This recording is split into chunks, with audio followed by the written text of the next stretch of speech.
যে 5ই আগস্ট শুধুমাত্র মুক্তিযুদ্ধের পক্ষের শক্তির সরকারকে উচ্ছেদ করেনি, আদতে তারা ভেতরে ভেতরে ভারতের বিরুদ্ধে একটা ষড়যন্ত্র করতেছে।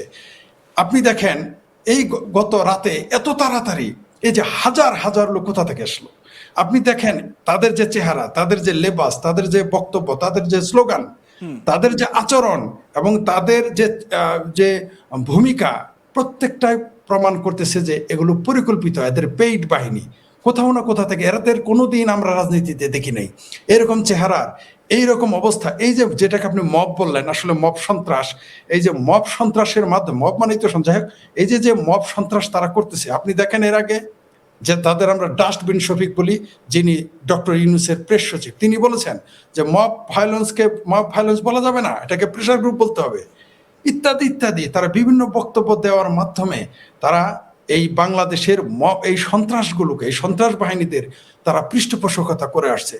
আপনি দেখবেন যখনই সেনাবাহিনী কোনো বক্তব্য দেয় মব সন্ত্রাসের বিরুদ্ধে, তখনই দেখি পরে 48 বা 24 ঘন্টার মধ্যে ঘটনা ঘটে। আমরা যখনই দেখি ইউনূস সরকারের কেউ মব সন্ত্রাসের বিরুদ্ধে কথা বলে, তখনই আমরা দেখি বাংলাদেশে কোনো না কোনো কিছু ঘটে যায়। আপনি দেখবেন শুধু এইখানে সীমাবদ্ধ না, আপনারা তো শুধু কালকে মব সন্ত্রাস দেখলেন, পত্রিকা অফিস জ্বালিয়ে দিতে দেখলেন, আপনাদের হাই কমিশনে হামলা করতে দেখলেন, তাদের হাই কমিশনারদের বাসায় হামলা করতে দেখলেন। এটাই না শুধু, আপনারা একটা জিনিস তো হয়তো দেখেছেন যে ময়মনসিংহের ভালুকায় কি ভয়ঙ্কর ভাবে একজন হিন্দু যুবককে পিটিয়ে মেরে তার লাশ আগুন দিয়ে জ্বালিয়ে দিল, মিথ্যা একটা অভিযোগ আনে যে তিনি ধর্ম অবমাননা করেছেন। এই যে ইন্টারনেট সম্পর্কে কিছু বোঝে না, বলছে তিনি ফেসবুকে এটা লিখেছেন। তো এগুলোর ঘটনা একটু কাকতালীয় না কোনোটাই। আপনি দেখবেন ভারতীয় দূতাবাসে হামলা, পত্রিকা অফিসে হামলা, ময়মনসিংহের ভালুকায় একটা হিন্দু তরুণকে বা যুবককে পুড়িয়ে দেওয়া, এগুলো কোনোটাই কাকতালীয় নয়। পাশাপাশি আপনাদের নির্বাচন হতে যাচ্ছে, সবগুলোকে বানচাল করার জন্য এই পাইতার বাংলাদেশের নির্বাচনকেও বানচাল করবে, কারণ শক্তিশালী নির্বাচন, আপনাদেরও রাজ্যের নির্বাচন। আর আপনি একটা চমৎকার কথা বলেছেন, চমৎকার না আসলে বিপজ্জনক, সেটা হলো যে পশ্চিমবঙ্গের চাইতে এই সন্ত্রাস, এই দক্ষিণ এশিয়ায় সন্ত্রাসকে স্প্রেড করার জন্য এই মুহূর্তে পশ্চিমবঙ্গের চাইতে ভালো আর কোনো রাজ্য নাই। পাশাপাশি আরেকটা জিনিস বলতে চাই যে বাংলাদেশে এখন যেগুলো ঘটতেছে, আপনারা হয়তো শুনেছেন, আপনারা পড়েছেন যে জাপান আজকে থেকে কয়েক মাস আগেই বলেছে যে বাংলাদেশ হচ্ছে সাউথ এশিয়ান টাইম বোম। এই মুহূর্তে, এটা কয়েক মাস আগে জাপান বলে দিয়েছে। সুতরাং আসলেই বাংলাদেশে এই মুহূর্তে টাইম বম, এটা নিজে ফাটবে এবং প্রতিবেশীকে, যেটা আপনি বললেন যে প্রতিবেশীর ঘরে যদি আগুন লাগে তখন আপনিও নিরাপদ থাকবেন না, আপনার ঘরটা যত শক্তিশালী ঘর হোক না কেন। সুতরাং ভারত আর মূলত ভারতকে টার্গেট করে এগুলো করা হচ্ছে।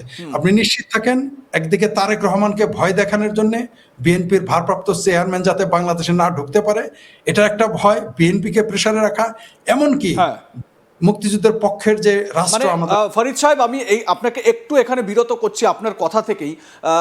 আমরা জানি যে বিএনপির যিনি ভারপ্রাপ্ত চেয়ারম্যান তারেক জিয়া, তার তো 25 তারিখ বাংলাদেশে আসার কথা।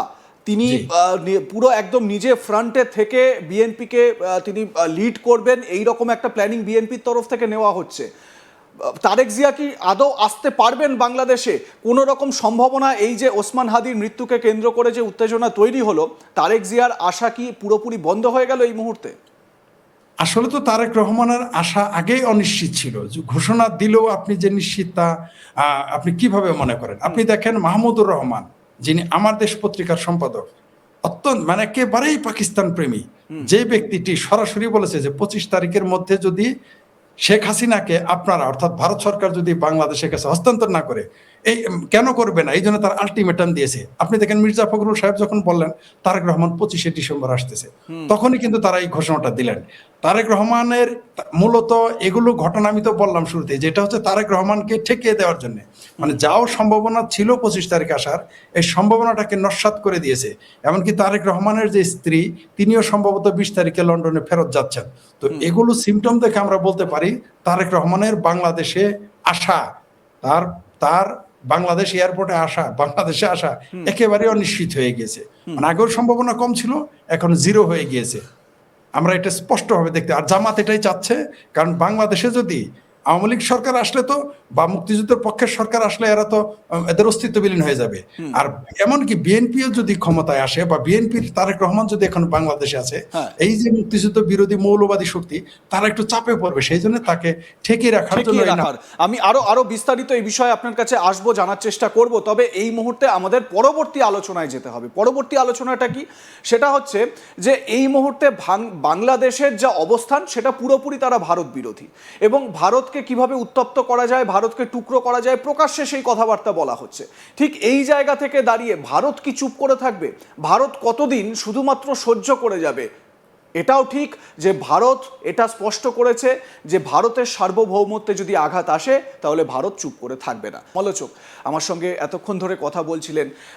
ফরিদ সাহেব, আপনার কাছে যেটা জানতে চাইবো সেটা হচ্ছে গিয়ে যে দেখুন, একটা জিনিস স্পষ্ট, ভারত এই অপারেশন সিন্দুরের সময় বা পেহেলগাম কাণ্ড যখন হলো, পাকিস্তানের জিহাদি গোষ্ঠীর তরফ থেকে এটা অর্কেস্ট্রেট করা হলো, পরিষ্কার ভারত বলল যে এবার থেকে ভারতে কোনো রকম অ্যাক্ট অফ টেরোরিজমকে আমরা কনসিডার করব অ্যাক্ট অফ ওয়ার হিসেবে। যদি ধরে নিন এই যে উপ হাই কমিশনারের বাড়িতে ঢিল মারা হচ্ছে, তারপরে ইন্ডিয়ান মিশন ঢাকায় যেখানে রয়েছে সেখানে এরকম মানে ব্যারিকেড ভেঙে ঢোকার চেষ্টা করা হচ্ছে, ভাঙচুরের চেষ্টা করা হচ্ছে, এইগুলো যে হচ্ছে, তো এইগুলোতে করে একটা না একটা সময়ের পর তো ভারতের ধৈর্যের বাঁধ ভাঙবে। তারপর আপনি প্রথমেই আপনার কথার শুরুতেই বললেন বিজয় দিবস আমরা উদযাপন করেছি। আমরাও এখানে বিজয় দিবস উদযাপন করেছি, কলকাতাতেও বিজয় দিবস উদযাপিত হয়েছে, সারা দেশ জুড়ে বিজয় দিবস উদযাপিত হয়েছে। এই সেই ঐতিহাসিক ডিসেম্বর, আবারও কি এই রকম একটা পরিস্থিতি, আবারও কি ভারতীয় সেনার একটা দাপট দেখাবার পরিস্থিতি তৈরি হয়েছে? আপনার কি মনে হয় এই মুহূর্তে সবচাইতে গুরুত্বপূর্ণ প্রশ্ন আপনি যেটা আমাকে করলেন, এই প্রশ্নটা যেমন কঠিন, উত্তর দেওয়াটাও আরো কঠিন, কারণ এখানে রাষ্ট্র, রাজনীতি, কূটনীতি বহু বিষয় চলে আসবে সাথে সাথে।